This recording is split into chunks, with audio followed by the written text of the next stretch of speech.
Hi everybody, RMEP here for eXplorminate.net, and welcome to our Let's Play of Master of Orion, which is currently in early access. Now, here at Explorminate, we wanted to do a Let's Play of Master of Orion, but we wanted it to be nearly feature complete before we decided to dive in and show you guys what this game has to offer in terms of the meat and potatoes. The early access has just reached iteration number 5, so there's been 5 different massive patches that have come during this early access phase that have added to this game. That being said, we believe that it's pretty close to being what the final version is going to be. There's no doubt that what we're playing now will be slightly different than what launching and when the game officially launches will be, and probably post-launch as well. So just keep that in consideration while watching this. So what is Master of Orion? Well, Master of Orion is a 4X game, and just in case you're brand new to 4X gaming or strategy gaming in general, I'll give you a little bit of brief history on it. The Master of Orion is actually a game that came out in the early 90s along with a sequel. It had very interesting different alien races. The mechanics of the game were very solid, and so was the ability to customize a lot of your ships. It is considered one of the best, if not the best, 4X game ever created, and that's saying a lot considering all the games that have come after its release. Since then, Wargaming.net has picked up the rights to Master of Orion, and this is the subsequent reboot of that classic game. So it has been in early access on Steam for quite a number of months. So if you were kind of looking at this game and wondering if it was time to pick it up, hopefully this Let's Play will give you a good understanding of what all the mechanics are going to be. Now, in terms of production, I don't think I've ever seen an early access game with such polished and refined production values. In fact, I could say that this has a higher production value from most 4X games that are currently launched and have received post-launch support. One of the things that they've done to really give life and character to some of the different alien races is they've hired an incredible voicing staff. I could name off just a few, like Troy Baker from the Last of Us.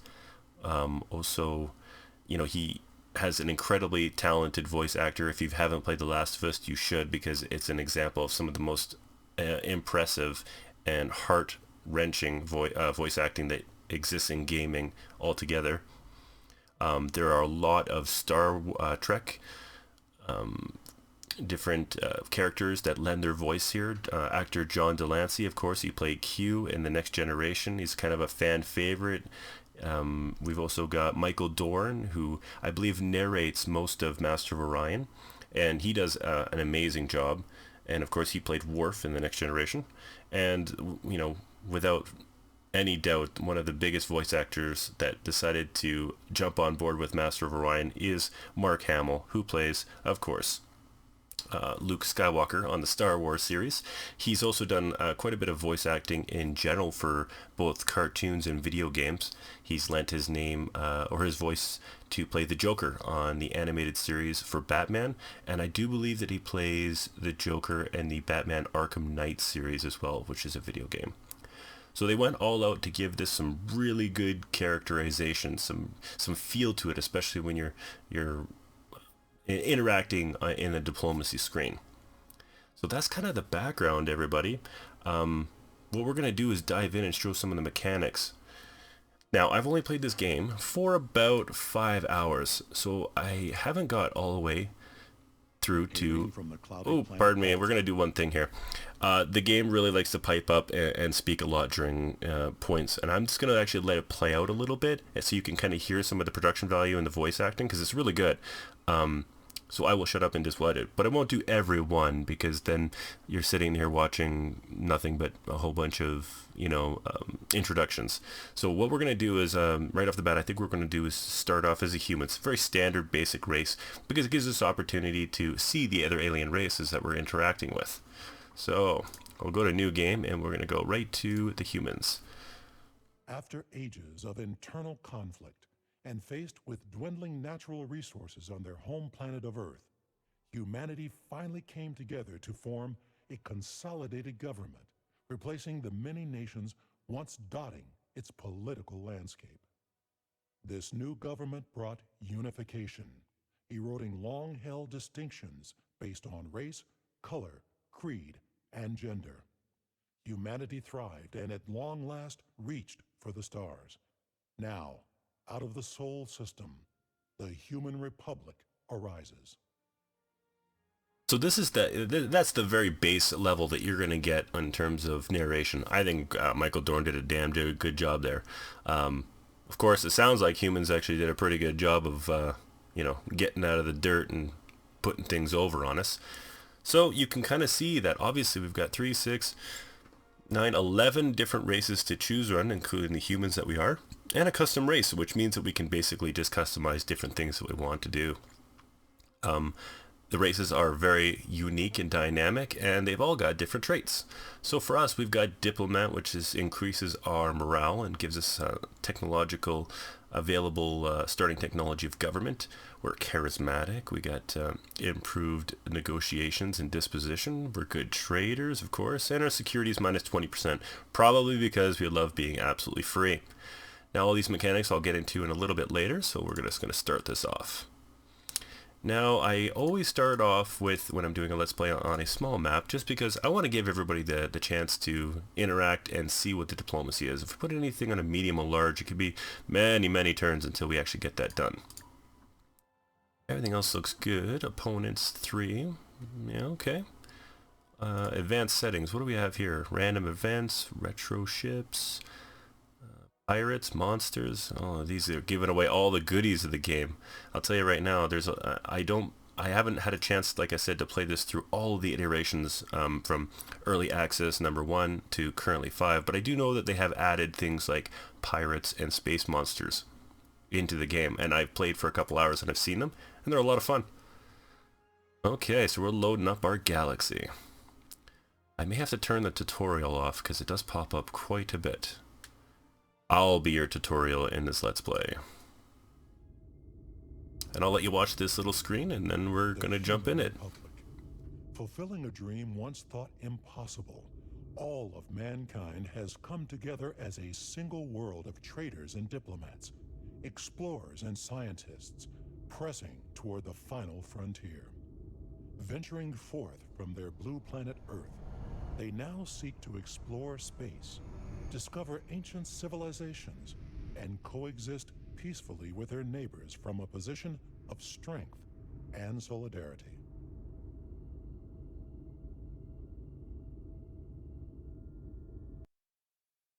Wow, look at that, eh? Strength and solidarity. Okay, thanks, I appreciate it. Alright, let's see if we can't turn off this tutorial, because I know that she does come up quite a bit. Alright, we don't want you, even though she's kind of a haughty Russian. Okay, so there we are. We got Sol Prime, which I guess is our solar system. Kind of take a look at the galactic space map that we've got. And if you're familiar with 4X games, nothing's going to come out of here out of left field. You're going to notice that, for the most part, everything kind of makes sense. Quick laydown of the display.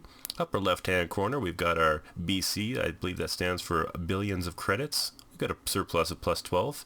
We've got our command points, which is used to maintain our fleet. So this will dictate of how many ships that we can actually build at any given time. We're currently capped at 15, but of course, if we build different technologies, that will increase. Beakers represent research. We're currently at plus 5. Our population and where we place them on the screen is going to dictate how many research beakers we have. Also, these are increased by different buildings that we can build. Standard screen, if you can see all here, we got lots of different types of traffics of ships around Earth. Well, look at that. I don't know about you, but I wouldn't want to be a taxi driver there. And what you're going to see here is, if you're familiar with the original Master of Orion, this isn't going to seem like much of a stretch at all. It looks very familiar for what we are going to be, it's based upon. We've got atop here, we've got our research populations, which we can click and drag. We can make them turn into farmers or production workers. So you can obviously tell we've got research right here. we've got our middle bar, which is food, and our last bar is construction. I don't know if, I can't quite remember, but I always thought that it was, on the original game, it was actually food on top, then production. Was it food, production, then research? I know it's been so many damn years since I played the original one. I'm starting to remember. So I remember that when I jumped in here, I was like, whoa, they changed it. And then there's like that tinge of mad, and then you're like, okay, relax, just relax. Okay, so we'll go back here. We're given a fleet to start off with. It looks like we've got a couple scouts. I'm going to scout and see what this planet has to offer. I got a frigate. I'm probably going to keep the frigate with my colony ship. And I am going to spread it out. And we're going to see what we have to offer in our surrounding solar systems. Now, one of the changes that you're going to notice, obviously right off the bat, if you're not following any of the early access, is that they have star lanes now. What's a star lane, Army P? Well, I'll tell you what it is. A star lane means that I can't just take my ship and travel anywhere in the solar system. That would be free range map or whatever title that's been given. I can't just travel yet anywhere. What I have to do is I have to travel through this star lane right here that my cursor is showing you to a warp point. Once I get into the warp point, of course, I can travel inside the solar system freely, but unfortunately, I need those. Now, the way that a lot of people I know were a little upset when they found out it had star lanes, because of course the original one did not have it. But I can see why they chose to do it, because there's a lot of the mechanics, the ships, the construction that you can do have to do with protecting your system, the Sol system, the Titania system, Tanada system, whatever. So you can build different structures, space structures, to actually defend fleets from invading them. So it kind of creates a mechanic that you probably wouldn't have worked as well in a free range map where you've got 360 degrees that you can come at a planet.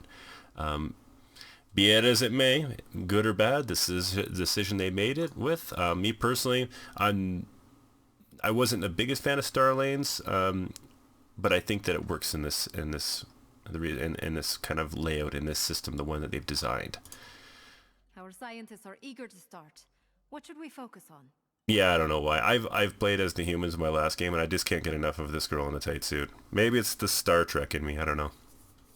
Okay, so we're going to open the physics tree, and oh, look, here we are. A pretty standard Civilization 5 type starting tree. Everything kind of builds on its predecessor in terms of, you know, building one type of, or researching one type of tech into the next one, and so forth. So what I'm going to do is I always typically do the automated factory, which is pretty standard almost all 4X games, so we're going to do that. And we're going to choose production on Earth, or Sol Prime as they call it here. What do we got? Research library, a research laboratory, which also doubles as a space library called the Internet. Isn't that great? Okay, everybody, and then I've got 3 food scientists, 6 production. I think I'm going to put a little bit in the research because I want that production. All right, so we've gotten to nearly the first turn of Master of Orion, giving you a bit of a breakdown of how this is all, what Master of Orion is, the early access kind of idea. I'm going to expand a little bit about what we're going to kind of explore and use this next couple videos to explore and see what's around us, and that of course will dictate what kind of victory conditions that we're going to be looking at into the future. What I'm going to do is, obviously this is an early access game, so if you happen to be playing it or you're interested in playing it, you've got a couple questions, you could always go to eXplorminate's Steam community, which I will link in below, and ask any questions there, or you can always go to Master of Orion Steam community as well. I do know that the devs are very, very active in Master of Orion Steam's community, and they're also active in ours eXplorminate's community as well. So if you have any questions or suggestions, or you know, just general back and forth about where Master of Orion is now, what it's going to look like in the future, you could always stop by. So I will link both those locations in the description below. And I want to thank you very much for watching. So just remember everybody to like, comment, subscribe. I always read every one of your comments. I'm always curious to what you have to say. Obviously we haven't done too much of Master of Orion, but we will in the future. So keep watching, and I'll see you next time.